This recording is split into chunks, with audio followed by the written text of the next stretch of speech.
คลิปนี้มาเบิ่งเนาะหลายน้องที่ว่าสนใจเกี่ยวกับเรื่องหุ้นเนาะแต่ว่าไปสนใจเรื่องหุ้นปันผลเนาะเอามาเบิ่งว่า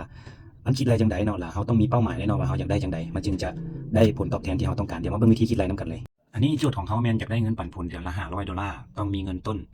ลงทุนเท่าใดเนาะตัวนี้โอเคตัวนี้เฮาก็มาเบิ่งเลยแหละเนาะว่าเฮาอยากได้เนาะเฮาก็ต้องเอาเงิน$500นี่มาตั้งอยู่แล้วเนาะแล้วก็มาคูณนี่เนาะนี่มาคูณใช้สูตร Excel ง่ายๆบวกลบคูณหารเนาะบวกลบคูณหารก็คือมันตกอยู่ประมาณปีนึงอยู่$6,000เนาะที่ว่าเฮาอยากได้แต่แน่นอนเนาะต้องเสียภาษีเพราะว่า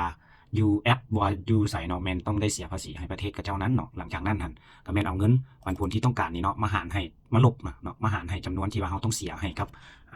ภาษีของประเทศนั้นๆน่ะหรือว่าสหรัฐอเมริกานั่นแหละเนาะแล้วบัดนี้เฮามาเบิ่งตัวนี้เนาะก็คือแม่นอัตราปันผลนี้เนาะมันจะมีอยู่5 6 7 8%บางทีก็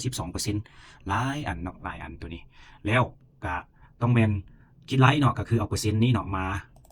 หารให้จำนวนที่ว่าหลังจากที่หักลบของปีได้แล้วเนาะแล้วจะออกเป็นเงินประมาณอยู่แสนเกือบ$200,000เนาะน้องจึงสิได้เดือนนึง$500ได้เป็นเงินกีบก็ตกอยู่ประมาณ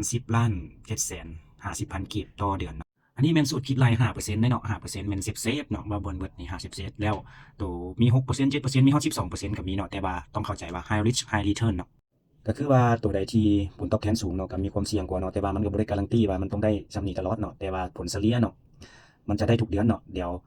คลิปต่อไปเนาะมาเบิ่งนํกันเลยว่ามีตัวใดแน่เนาะน่าสนใจแล้วก็สิเบิ่งจังได๋ว่าหุ้นใดสิได้ผลตอบแทนตัวใดเดี๋ยวมาเบิ่งหารายการนํกันคลิปต่อไปกดติดตามกด